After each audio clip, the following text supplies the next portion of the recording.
여러분 성경을 보면 사랑에 관한 이야기가 많이 등장을 합니다. 특별히 남자와 여자가 사랑에 빠지게 되고 결혼하게 되는 놀라운 이야기들이 많이 등장하는 것을 볼 수 있습니다. 여러분 이런 사랑 이야기 또 결혼 이야기, 여러분 그런 이야기들 중에 혹시 기억에 남는 이야기들이 있습니까? 성경에 사랑 이야기 하면 제일 먼저 떠오르는 이야기가 어떤 이야기들이 있을까요? 그렇습니다. 이제 결혼을 하게 되는 많은 이야기들이 있는데, 예를 들면 이삭과 리브가가 이삭이 기도하는 중에 리브가를 만나고 결혼해서 아름다운 가정을 꾸리고 일부일처의 결혼 생활을 아주 멋지게 해왔던 이야기들도 굉장히 감동적이에요. 또 우리가 오후 예배 때마다 살피고 있는 호세아와 고멜의 이야기도 사랑의 이야기죠. 남자가 여자를 만나요. 특별히 창기였던 여인을 자기의 아내로 맞아들이는데, 그럼에도 불구하고 고멜을 끝까지 사랑하는 호세아의 이야기도요, 인상 깊게 남겨져 있는 성경 안에 있는 사랑의 이야기일 수 있습니다.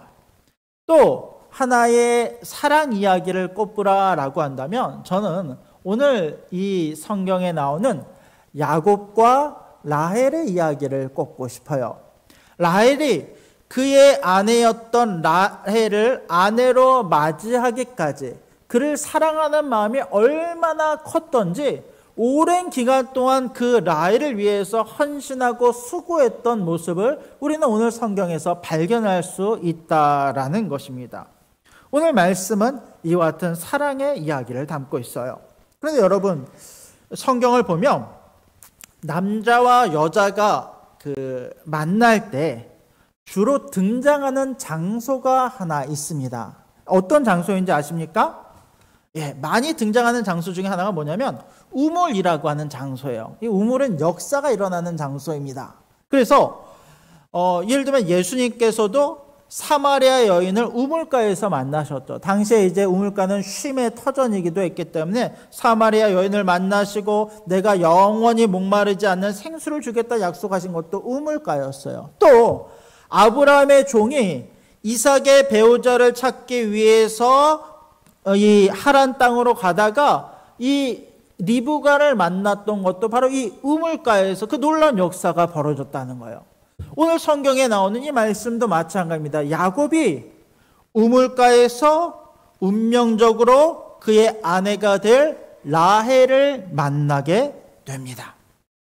근데 여러분, 성경에는 운명이라고 하는 것이 있습니까? 없습니까? 없어요. 성경은 우연이라고 하는 것이 있습니까? 없습니까? 없어요. 우리가 보기에 이 사람은요, 우연히 또 운명적으로 우물가에서 만남을 가진 것처럼 보여지지만 사실은 하나님께서 작정하시고 계획하신 순간에 가장 중요한 그 때에 그 둘이 만나게 되고 사랑에 빠지게 되더라는 거예요. 특별히 오늘 우물가에서 바로 그와 같은 역사가 일어납니다. 우리가 지난주에 살펴본 대로 야곱은 그의 형이었던 에서를 피해서 하란 땅으로 도망가고 있는 중이었어요.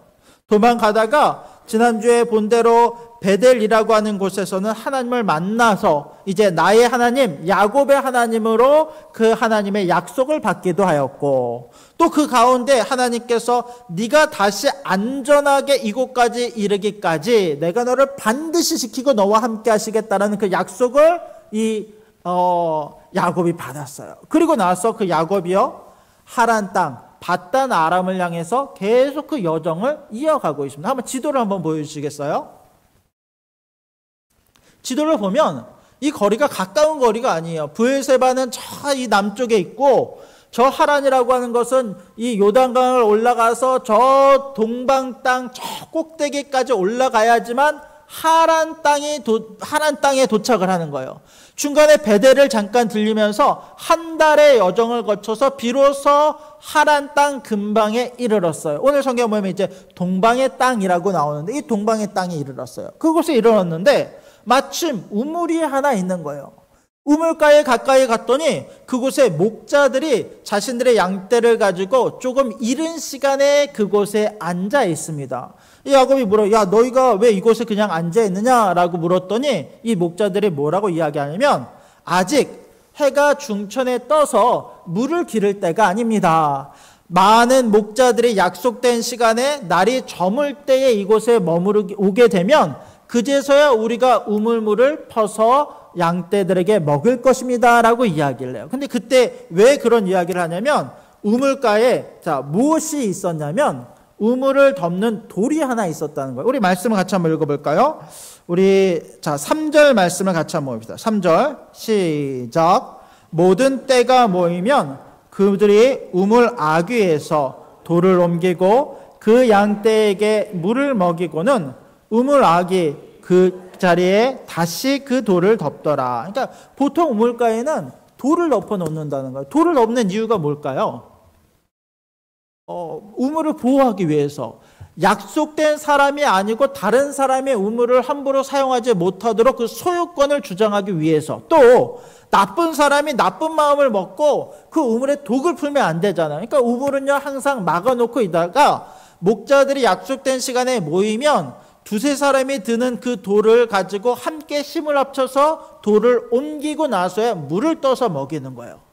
근데 이 말을 이제 목자들과 나누고 있어요. 그러면서 야곱이 궁금했던 것을 이제 목자들에게 물어요. 뭐라고 묻냐면, 여러분, 야곱이 하란 땅까지 온 이유가 무엇이었습니까? 먼저는 에서를 피해서 이곳으로 왔습니다만 더 궁극적인 목적은 그곳에 있는 외삼촌 라반을 만나기 위해서였어요. 야, 너희들이 라반이라고 하는 이름을 들어봤느냐? 그랬더니 라반은 그 지역의 유지였거든요. 목자들이 뭐라 이야기하면, 당연히 알죠. 라반은 유명한 사람입니다. 곧 조금 있으면 라반의 딸이 물을 기르러 이곳에 올 것입니다 라고 이야기를 하는 거예요. 그런데 그 이야기를 목자들과 나누고 있을 때에 그 말이 끝나자마자 누가 등장을 합니까? 라헬이 등장을 해요. 그가 그의 아버지의 양떼들을 치기 위해서 그 양머리를 이끌고 그곳에 이르렀어요. 여전히 아직 목자들이 물을 뜨기에는 조금 이른 시간이에요. 근데 하나님의 때는 정확하죠. 하나님께서 예비된 그 시간에 모든 역사가 정확하게 우물가에서 일어나고 있는 거예요. 그 양떼들을 이끌고 라헬이 조금 이른 시간이지만 그곳을 찾아옵니다. 야곱이요 라헬을 만나요.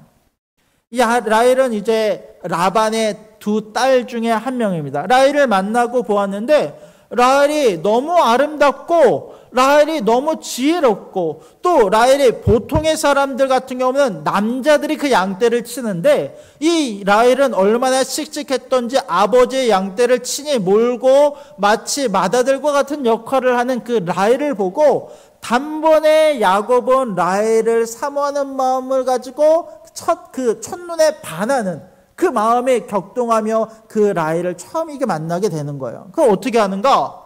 먼저 이제 물을 뜨러 왔잖아요. 근데 그 우물 위에는 뭐가 있어요? 돌이 있어요.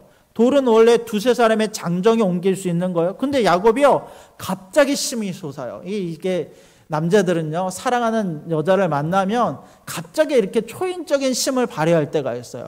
심이 솟아서 그 돌을 혼자 옮겨버려요. 그리고 그 양떼에게 물을 먹일 수 있도록 그 물을 퍼다가 양떼를 먹이는 일을 도와줍니다. 그리고 이미 목자들에게 들었잖아요. 그 여인이 어떤 여자인 것을. 그 뭐라 이야기하면 자신이 이 한 달의 여정을 떠나서 오랜 기간 동안에 외롭고 고독한 여정을 해왔을 뿐만 아니라 그곳에서 자신이 만나고자 했던 그 사람을 정확한 시간에 만나게 되었을 때 야곱의 눈에서 뭐가 흐르는 거예요? 눈물이 흘러요. 갑자기 야곱이 울면서 마음이 격해져서 라헬을 끌어안고 입맞추고 눈물을 흘리며 자신이 바로 라반의 생질, 라반의 조카임을 이야기하면서 이 라헬에게 모든 이야기를 쏟아내는 것을 보게 됩니다. 우리 10절과 11절 말씀 같이 한번 해보겠습니다. 10절과 11절입니다. 시작. 야곱이 그의 외삼촌 라반의 딸 라헬과 그의 외삼촌의 양을 보고 나아가 우물 아귀에서 돌을 옮기고 외삼촌 라반의 양떼에게 물을 먹이고 그가 라헬에게 입맞추고 소리내어 울며, 그때 이제 감정이 격해진 거예요. 그러니까 펑펑 울면서 이 라헬을 기쁘게 맞이하고 라헬에게 모든 이야기를 하면서 울고 그 이제 인사를 나누게 되는 것을 볼 수 있습니다. 라헬도요, 야곱을 보고 깜짝 놀랍니다. 아, 이런 일이 있을 수 있구나. 저 먼 곳에서부터, 옛날부터 아버지의 이 동생이었던 리브가가 그곳에 시집을 간 이야기를 들어서 알고는 있지만, 그곳에서부터 자신의 이 사촌이었던 이 야곱이 온 것을 보고 라헬도 깜짝 놀라는 거예요. 빨리 집으로 가서 라반에게 모든 이야기를 하고 또 야곱을 자신의 집으로 초청하게 됩니다. 이제부터 이 야곱은 라반의 집에서 언제 돌아갈지 기약을 알지 못한 채 그의 집에서 이제 머물게 되는 것을 볼 수 있습니다. 라반도요, 처음에는요, 이 야곱을 얼마나 기쁘게 맞이했는지 몰라요. 성경에 보면 그가 달려와서 야곱을 기쁘게 맞이하고 끌어안으면서 얼마나 이 복되게 그를 맞이했는지 모릅니다. 이 성경을 보면요, 이 라반이 그러는 이유가 있어요. 이 라반은 원래 굉장히 계산적인 사람이에요. 근데 예전에 라반이 가나안 땅으로부터 왔던 한 사람을 만난 적이 있어요. 누굴 만났습니까? 아브라함의 종을 만났었죠. 그때 이 아브라함의 종을 만났을 때 아브라함의 종이 라반에게 어떤 일들을 했었냐면, 자신이 갖고 왔던 은금 패물을 갖고 라반의 집안에 다 주면서 리브가를 이삭과 결혼시키기 위해서 데려간 적이 있었잖아요. 그러니까 라반의 입장에서는 또 무엇인가 이 많은 재물과 무엇인가 가지고 왔겠거니라고 하는 기쁜 마음이 그 안에 있었던 거예요. 야곱을 굉장히 기쁘게 맞아들였어요. 근데 라반은, 야곱은 뭔가 갖고 있습니까? 갖고 있지 않습니까? 아무것도 없거든요. 그러니까 처음에는 너무 기쁘게 맞이했어요. 한 달 동안 그의 집안에 거하면서 가족처럼 그를 맞이했어요. 근데 지나고 보니까 야곱은 정말 아무것도 가진 게 없는 사람인 거예요. 그러다 보니까 야곱에게 라반이 이와 같이 제안을 하기 시작합니다. 한 달쯤 되었을 때, 야곱에게 내가 너에게 품삯을 주어야겠다. 자, 어떻게 네가 이 품삯을 받는 것이 좋은지 내게 말해보라. 그래서 여러분, 우리가 보기에는 이 장면만 보면 라반이 야곱을 생각하는구나, 야곱에게 품삯을 주고 이 노동력에 대한 대가를 지불하려고 하는구나 라고 생각할 수 있지만 그렇지 않아요. 이 장면 어떤 장면이냐면, 여러분, 가족 간에 일을 한다고 해서 돈을 주고받습니까? 아니에요. 그렇지 않아요. 한 가정 안에는 그런 것이 없어요. 그런데 지금 라반은 야곱을 가족으로 인정하는 것이 아니라 한 명의 일꾼과 같이 대우하기 시작하는 거예요. 내가 값을 치르겠다. 그리고 내가 그만큼 너를 부리겠다라는 거예요. 그러면서 값어치에 대한 이야기를 했을 때 야곱이 라반에 대해서 무엇을 요구하게 됩니까? 라헬을 요구해요. 이 첫 만남 때부터 야곱과 라헬의 만남은 그렇게 정말로 이렇게 심상치 않은 만남, 그러니까 특별한 만남이었어요. 그리고 그때부터 그의 마음에는 라헬을 사랑하는 마음이 있었어요. 그의 집에 들어간 지 한 달밖에 되지 않았지만 이미 그의 마음속에는 라헬에 대한 그 사모하는 연민의 마음이 너무도 커졌다는 거예요. 그래서 야곱이 라반에게 뭐라고 이야기하냐면, 내가 품삯 대신에 내가 7년 동안을 당신의 집에서 섬기겠습니다. 당신의 집에서 일을 하겠습니다. 그러니 나에게 누구를 주십시오? 라헬을 주십시오. 야곱의 마음에 이 라헬을 얼마나 많이 사랑했다는 거예요. 이 라헬도 특징이 있었잖아요. 자, 17절 말씀을 보면 라헬에 대해서 표현한 마음이 있어요. 17절 같이 한번 보겠습니다. 시작.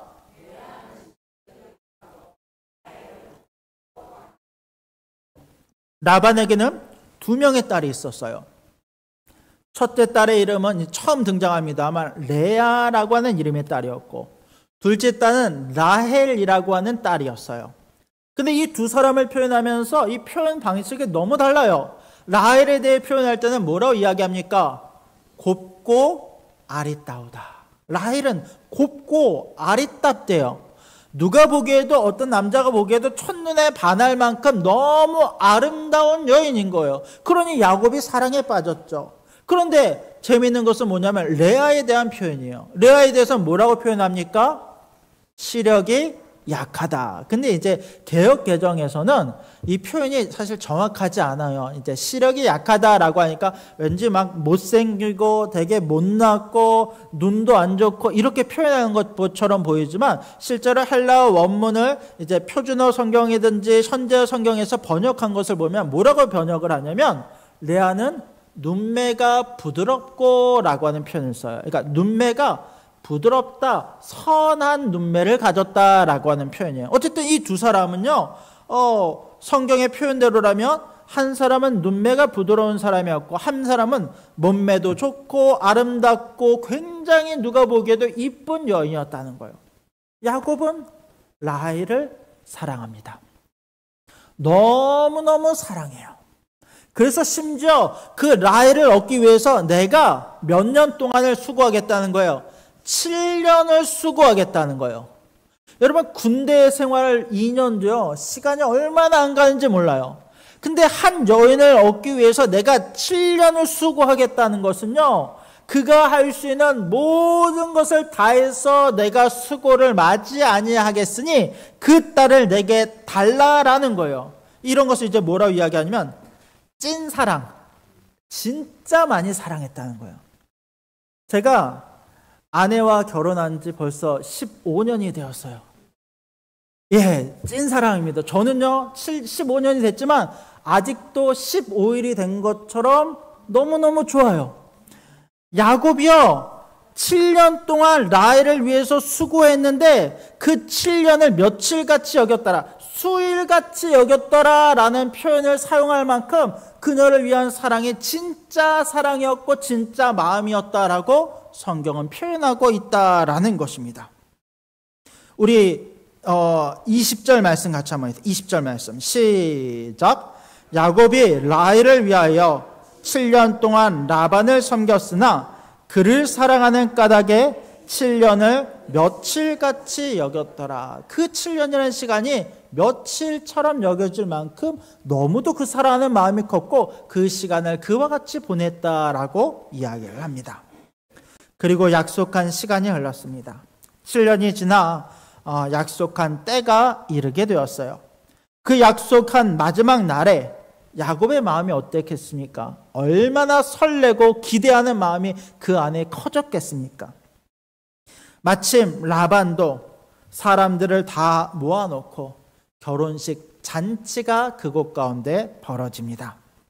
음악과 음식과 춤과 모든 것이 있는 큰 동네 잔치가 벌어진 거예요. 다들 기분이 좋아서 흥겨운 시간을 보냅니다. 그런데 그날 문제가 발생합니다. 우리가 생각하기에 말도 안 되는 일이 그 결혼식에서 발생을 한 거예요. 그날 밤에 야곱에게 온 사람이 누구였습니까? 라헬이었습니까? 아니에요. 레아가 그에게로 들어갑니다. 아마 야곱은 결혼식을 취한 상태로 보내고 그의 아내를 맞아들었을 거예요. 인사불성이 되어서 아내가 누구인지 알아보지도 못했던 것 같아요. 그날 밤이 지나고 성경을 보면 그날 밤에 야곱이 레아에게 들어가고 그날 밤이 지나 그 다음 날이 되었을 때 아침에 보니까 자기 옆에 누웠던 사람이 라헬이 아니라 누구인 거예요? 레아인 것을 발견한 거예요. 깜짝 놀랍니다. 모든 것이 당혹스럽고 당황한 거예요. 25절 말씀을 같이 한번 볼까요? 25절입니다. 시작. 야곱이 아침에 보니 레아라 라반에게 이르되 외삼촌이 어찌하여 내게 이같이 행하셨나이까? 내가 라헬을 위하여 외삼촌을 섬기지 아니하였나이까? 외삼촌이 나를 속이심은 어찌 됨이니까? 외삼촌 어찌하여 나에게 이렇게 하실 수 있습니까? 내가 라헬을 위해서 무려 7년을 수고하지 않았습니까? 여러분, 이것을 우리가 당했다고 생각해 보세요. 얼마나 눈물이 나는 일입니까? 얼마나 속상하고 얼마나 억울한 일입니까? 일어나지 않아야 될 일이 그 가운데 일어난 거예요. 말도 안 되는 일이 발생한 거예요. 라반에게 따지기 시작했을 때 라반이 되는 핑계가 뭔지 아십니까? 야, 우리 동네에선 그런 법이 없어. 동생의 언니보다 먼저 결혼하는 법이 없어. 아니, 그러면 처음부터 말을 해주던가. 결혼식은 이미 끝나고 그 다음날 보았더니 레아가 자기 옆에 누워 있는데 지금 와서 그런 법이 없다고 이야기하는 것이 말이 됩니까? 애초부터 라반은 야곱을 속이기 위해서 작정하고 야곱을 속인 거예요. 얼마나 계산적인 사람입니까? 그러면서 라반은 야곱에게 한 가지 약조를 합니다. 자, 7일 후에 라헬을 주겠다는 거예요. 자, 27절 말씀 같이 한번 볼까요? 27절입니다. 시작. 이를 위하여 7일을 채우라.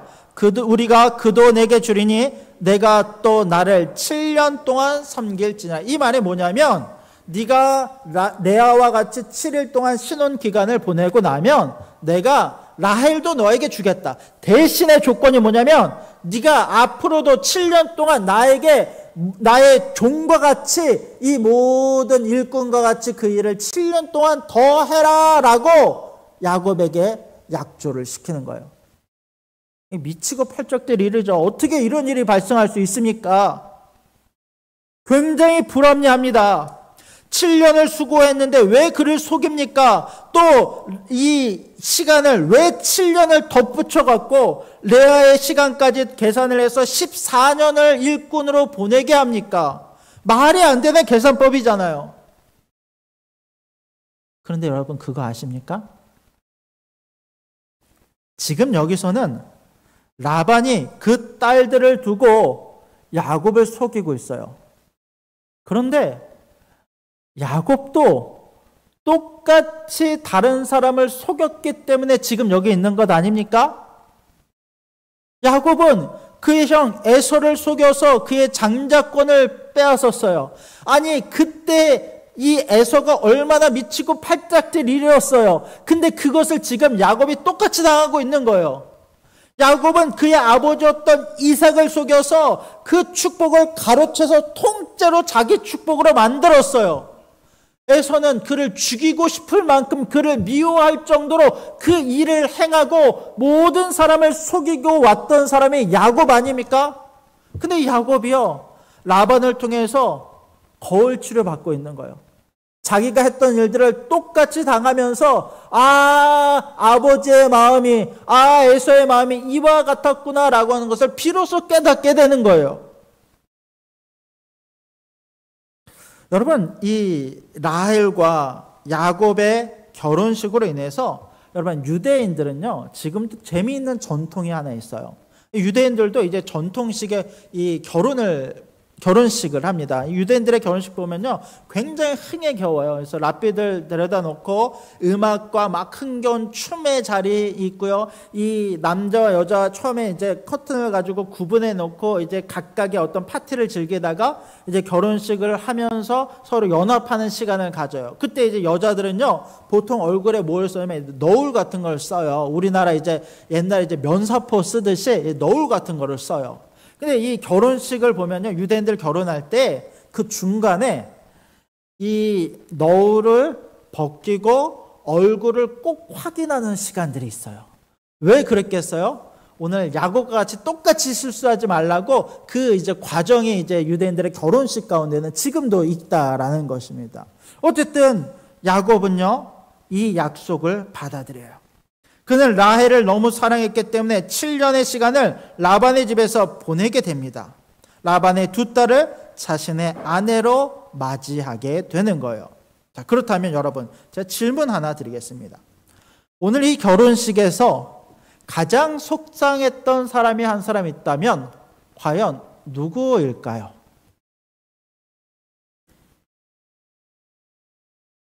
물론 당연하게 야곱이 가장 속상했겠죠. 7년을 수고한 것도 모자라 앞으로 7년 동안 14년을 또 나중에 7년의 시간을 또 더해서 총 20년의 시간을 라반의 집에서 수고하게 되니 얼마나 속상한 일이겠습니까? 근데 이런 야곱에 못지않은 또 한 명의 속상하고 억울한 사람이 있습니다. 누구입니까? 레아예요. 라헬은 결혼을 했어요. 라헬은 야곱의 사랑을 받았어요. 야곱은요, 계속해서 앞으로도 라헬만을 사랑을 합니다.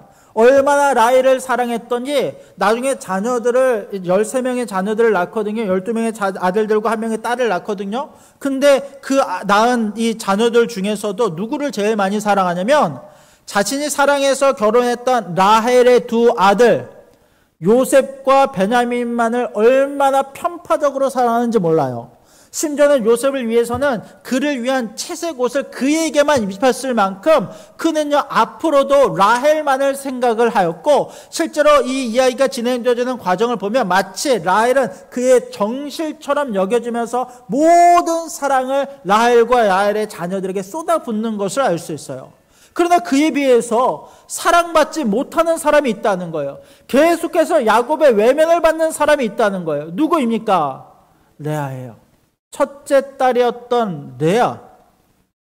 레아는 모든 사람들의 관심에서 멀어져 있어요. 심지어 우리도 레아를 그렇게 기억하지 못합니다. 레아하면 제일 먼저 떠오르는 것이 왠지 못생긴 여자라고 생각이 들 만큼 레아에 대해서 우리는 너무도 잘 몰라요. 레아는요, 그가 모든 상황을 알았는지 몰랐는지는 모릅니다만 그의 아버지였던 라반의 계획에 의해서 야곱에게 시집을 갑니다. 그런데 야곱은 자신을 마치 아내처럼 여기지도 않는 것처럼 보여요. 그가 사랑받지 못했다라는 거예요. 실제로 성경은요, 그가 사랑받지 못했다라고 정확하게 기록해요. 우리 말씀 한번 볼까요? 우리 11절 말씀을 한번 봅시다. 11절 말씀 시작.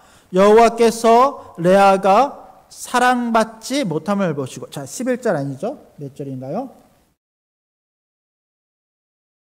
네, 31절입니다. 31절 시작. 여호와께서 레아가 사랑받지 못함을 보시고 그의 태를 여섰으나 라헬은 자녀가 없었더라. 자, 레아가 어떻다는 거예요? 사랑받지 못했다는 거예요. 사랑받지 못하는. 여러분, 결혼을 했는데 사랑받지 못하는 사람이 된다는 것은 얼마나 비참한 일입니까? 얼마나 속상한 일입니까? 평생토록 내 남편의 관심 밖에 있었던 사람이라는 거예요. 그런데 그럼에도 불구하고 누가 레아를 기억하십니까? 하나님이 레아를 기억하셨어요. 사람들은 다 라헬에게 집중되어 있는 그 순간에 단 한 분만 레아를 기억하셨어요. 그가 사랑받지 못함을 보시고 라헬은 아직 그 태가 막혀 있었지만 레아에게는 그 자녀의 축복을 그 가운데 베풀어 주시는 것을 볼 수 있습니다. 놀랍게도 하나님의 역사는 지금부터 시작이에요. 사람들은 라헬만 기억하지만 이제 하나님의 역사는요, 레아와 그의 자녀들을 통해서 이루어지는 것을 볼 수 있습니다. 하나님께서는 레아를 사랑하셨어요. 그래서 그의 태를 여시고 그에게 아들을 허락하십니다. 그가 첫째 아들을 낳습니다. 아들의 이름을 무엇이라고 짓습니까? 르벤이라고 지어요. 우리 32절 말씀 같이 한번 봅시다. 32절입니다. 시작. 레아가 임신하여 아들을 낳고 그 이름을 르우벤이라 하여 이르되 여호와께서 나의 괴로움을 돌아보셨으니 이제는 내 남편이 나를 사랑하리로다 하였더라. 이 말씀이요, 얼마나 예초로운지 몰라요. 아들을 낳았어요. 이 르우벤이라고 하는 이름의 뜻은 보라 아들이다 라고 하는 뜻이에요. 얼마나 마음에 기쁨이 있었겠습니까? 그러면서 이제 생각하기는 뭐라고 생각하는 거야? 내 남편이 나를 사랑하리로다. 그 사랑을 내가 이제 받을 수 있겠구나. 근데 그럼에도 야곱은 그를 사랑하지 않아요. 자, 둘째 아들을 낳습니다. 33절 보았더니 그 아들의 이름을 무엇이라고 부릅니까? 시므온이라고 지어요. 시므온은 하나님께서 나의 기도를 들으셨다라는 뜻이에요. 하나님께서 나의 억울함을 아시고 나의 간구를 들으시고 나의 모든 기도를 들으셨구나라고 해서 그의 둘째 아들의 이름을 시므온이라고 지어요. 자, 그럼에도 아직 사랑받지 못하는 그가 이번에는 세 번째 아들을 낳습니다. 34절입니다. 시작. 그가 또 임신하여 아들을 낳고 이르되 내가 그에게 새 아들을 낳았으니 내 남편이 지금부터 나와 연합하리로다 하고 그의 이름을 레위라 하였으며, 여러분 셋째 아들의 이름은 레위예요. 앞으로 제사장의 지파가 되는 이 레위입니다. 근데 레위의 이름의 뜻은 연합하다라고 하는 이름의 뜻이에요. 그 이름만 보면 굉장히 좋은 이름의 뜻을 가지고 있죠. 근데 여기에는 레아의 소망이 담겨져 있는 거예요. 이제부터는 내 남편이 나와 연합할 것이다 라고 하는 그 소망의 메시지가 담겨져 있는 것이 바로 레위의 이름의 뜻이에요. 그러나 여전히 사랑을 받지 못해요. 이번에는 네 번째 아들을 낳습니다. 자, 그의 이름을 무엇이라고 짓습니까?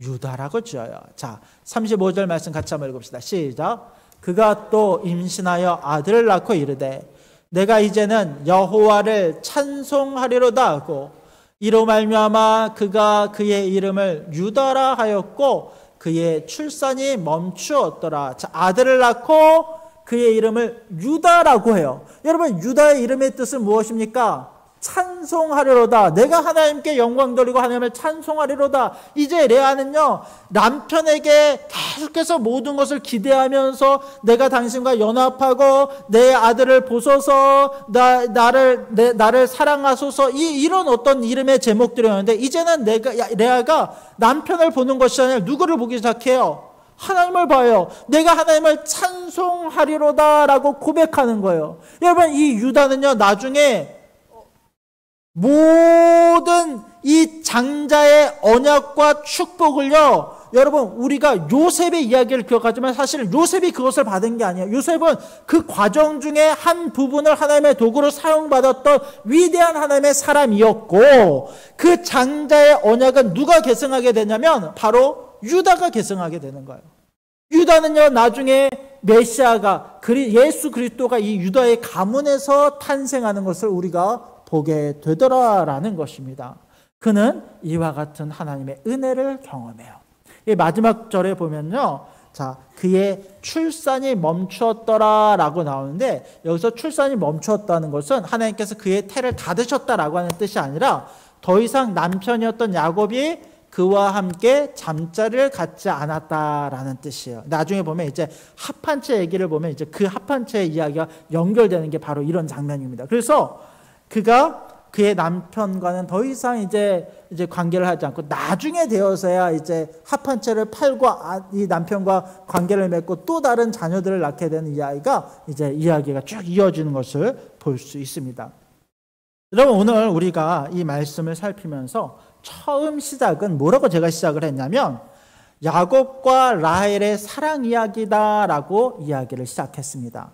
맞아요. 야곱은요, 라헬을 사랑했습니다.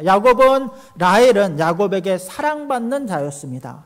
그러나 오늘 이 결론은 어떻게 나냐면 야곱과 라헬의 사랑 이야기가 아니라 사랑받지 못하는 자, 마땅히 축복과 은혜 가운데 있어야 됐지만 그럼에도 불구하고 모든 관심에 멀어지고 사람들이 관심을 갖지 않고 소외되어지며 홀로 있는 자, 바로 레아를 사랑하신 하나님의 사랑이 그 가운데 드러나고 있는 것을 우리가 발견하게 되더라라는 것입니다. 여러분, 우리 가운데 하나님이 계심을 여러분 믿으시기 바랍니다. 내 상황은요, 늘 라헬과 같은 상황이 되지는 않아요. 나는 라헬과 같이 아름답고 이쁘지 않을 수 있어요. 나는 라헬과 같이 다른 사람들의 사랑을 만족할 만큼 받고 있지 않을 수도 있습니다. 그러나 그와 같은 나의 모습이라고 할지라도 내가 거기서 무너지거나 자존감을 깎아 먹을 필요가 없는 이유는 이와 같은 나를 누가 바라보고 계시기 때문입니까? 하나님이 바라보시기 때문이에요. 하나님은 여전히 나를 생각하시고 나를 기억하시고 나를 사랑하고 계십니다. 오늘 이 말씀을 통해서, 오늘 이 예배를 통해서 그 하나님의 사랑이 어떠한가를 우리 가운데 넘치도록 보여주고 계심을 우리가 볼 수 있게 되기를 원합니다. 그렇다고 해서 라헬이 나쁜 사람, 이게 아니라 라헬은 라헬대로 하나님이 기뻐하셨고 하나님의 은혜 가운데 쓰임을 받은 사람이다라고 한다면, 그에 못지않게 레아 역시도 하나님의 은혜와 계획 가운데 놀랍도록 사랑을 받고 많은 자녀를 낳았을 뿐만 아니라 메시아의 언약을 이행하게 되는 놀라운 축복의 사람이었음을 우리가 볼 수 있게 되기를 원합니다. 또 이와 같은 레아의 모습이 우리의 모습임을 기억하며, 오늘도 우리가 그 언약 가운데 있음을 기억하고 우리 가운데 주신 하나님의 사랑을 붙잡고 나아가는 저와 여러분들이 될 수 있기를 주님의 이름으로 간절히 부탁드립니다. 아멘.